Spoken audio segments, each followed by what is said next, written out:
जैसे कि स्टूडेंट्स आप लोग जानते हैं कि आपके जो प्री बोर्ड्स हैं वो स्टार्ट हो जाएंगे अराउंड मिड ऑफ नवंबर में, राइट।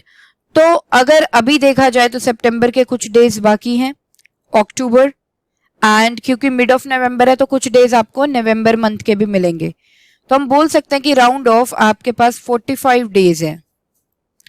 तो अब स्टूडेंट्स मुझसे ये पूछ रहे हैं कि मैम कोई ऐसी स्ट्रेटजी बताइए कि हम ये 45 डेज को कैसे बेस्ट यूटिलाइज करें जिससे कि हम बिजनेस स्टडीज में बेस्ट स्कोर कर पाए, राइट।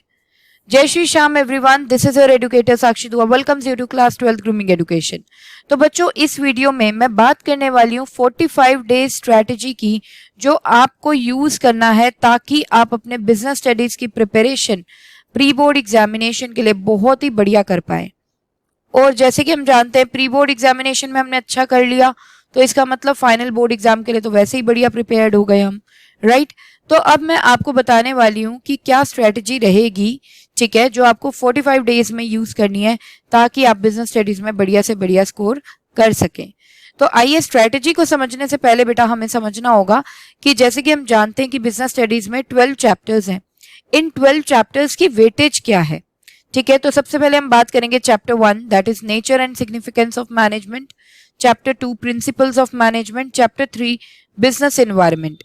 इन तीनों चैप्टर्स की बेटा कंबाइंड वेटेज है 16 मार्क्स।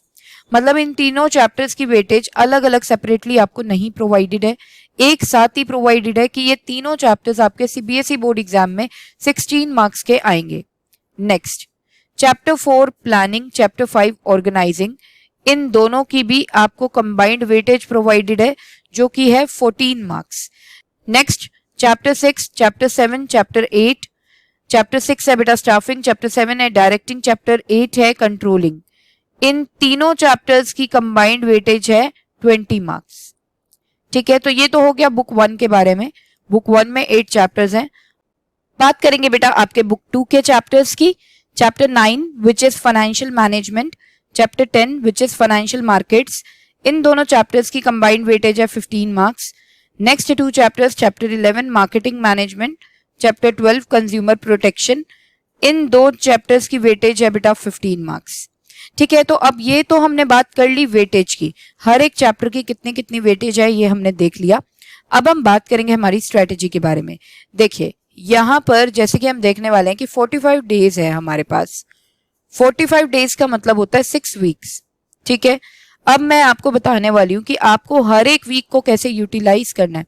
जितने भी 6 वीक्स आएंगे उनमें से हर एक वीक को कैसे यूटिलाइज करना है, कौन से चैप्टर्स आपको कौन से वीक में करने हैं, ठीक है। बेसिकली यहाँ पर मैंने कॉम्बिनेशन ऑफ चैप्टर्स बताए हैं क्योंकि देखो बेटा एक चैप्टर अगर आप एक वीक में करोगे तो वो तो वैसे भी नहीं पूरा हो पाएगा, राइट। तो आपको कॉम्बिनेशन ऑफ चैप्टर्स करने हैं। अब इसमें मैंने क्या देखा है कि एक अगर कॉम्प्लेक्स चैप्टर है तो दूसरा मैंने इजी चैप्टर आपको क्लब करके दे दिया है एक वीक में जो आपको करना होगा, ठीक है, जिससे कि आप दोनों चैप्टर्स को कर पाए, कॉम्प्लेक्स चैप्टर भी कर पाए और इजी चैप्टर भी कर पाए। देखिए इस चीज का ध्यान मैंने बहुत अच्छे से रखा है कि ऐसा ना हो कि दोनों के दोनों चैप्टर्स मैंने आपको वीक में करने को बोल दिए हैं और दोनों ही टिपिकल है, क्योंकि ऐसे आपका इंटरेस्ट भी खत्म हो जाएगा बिजनेस स्टडीज में, प्लस आप 1 वीक में 2 कॉम्प्लेक्स चैप्टर्स को वैसे भी कवर अप नहीं कर पाएंगे। तो बहुत ही सोच समझ के मैंने ये चैप्टर का कॉम्बो आपको बोला है करने को। तो देखते हैं बेटा कि कौन कौन से वीक में हमें कौन कौन से चैप्टर्स करने हैं। तो देखिए फर्स्ट वीक में आप कर लीजिए chapter 9 which is financial management. Financial management बेटा थोड़ा टेक्निकल चैप्टर है तो इसीलिए इसके साथ मैंने आपको दिया बहुत ही बेसिक चैप्टर जो कि है nature and significance of management, chapter 1, ठीक है। तो फर्स्ट वीक में आपको चैप्टर 9 और चैप्टर 1 कंप्लीट करना है। Moving on to the next week, chapter 10 यानी कि फाइनेंशियल मार्केट्स। फाइनेंशियल मार्केट्स हल्का सा टिपिकल बोलूंगी मैं इसको, बहुत ज्यादा टिपिकल नहीं है। और साथ में आप करेंगे चैप्टर 12 जो कि है कंज्यूमर प्रोटेक्शन, जो कि कॉमन सेंस वाला चैप्टर है। मोर ओवर ये चैप्टर आपने ऑलरेडी क्लास 10th में किया हुआ है, राइट, इकोनॉमिक्स में, तो आपको ये ऑलरेडी आप अवेयर हो मतलब इससे ना, तो इजी सा लगेगा आपको। तो वीक 2 में आपने ये 2 चैप्टर्स गो थ्रू करने हैं, chapter 10 and chapter 12। Next week 3 में बेटा chapter 11 which is marketing management. अब क्योंकि मार्केटिंग मैनेजमेंट ना बहुत ही कॉमन सेंस वाला चैप्टर है, ऑल्दो लेंथी चैप्टर जरूर है नो डाउट, लेकिन ये बहुत जल्दी जल्दी होता चला जाएगा क्योंकि जो इसके टॉपिक्स हैं कि प्राइसेस को कैसे डिसाइड करते हैं, प्राइस क्या होता है, फिजिकल डिस्ट्रीब्यूशन क्या है प्रोडक्ट्स का, है ना, तो ये बहुत ही इजी सा है, तो इसीलिए जल्दी आपका वाइंड अप हो जाएगा। ठीक है, सो मार्केटिंग मैनेजमेंट के साथ मैंने आपको 2 चैप्टर्स और दे दिए करने को, chapter 2 which is principles of management. Principles of management little lengthy रहेगा, ठीक है, एंड साथ में chapter 3 which is business environment. Business environment तो हार्डली 3 to 4 आवर्स का चैप्टर है। ठीक है, तो चलिए moving on to week 4। Week 4 में आपने करना है chapter 4 and chapter 5 which is planning and organising. Organising little bit technical रहेगा एज कंपेयर टू प्लानिंग। ठीक है, तो आप ज्यादा टाइम डिवोट करना बेटा ऑर्गेनाइजिंग पे as compare to planning. Next week 5 में आपको क्या करना है, इसमें आपको चैप्टर 6 एंड चैप्टर 7 करना है, यानी कि staffing and directing. Directing comparatively easy है, स्टाफिंग में staffing process, selection process little bit technical लगता है बच्चों को, तो ये थोड़ा सा लिटिल बिट टेक्निकल रहेगा स्टाफिंग। डायरेक्टिंग ऑल्दो लेंथी है बट ये इजी चैप्टर है, तो इसलिए मैंने इसको कंबाइन किया हुआ है। ठीक है, तो चैप्टर 6 एंड 7 आप वीक 5 में कर लीजिए। फिर बचा हमारे पास वीक 6।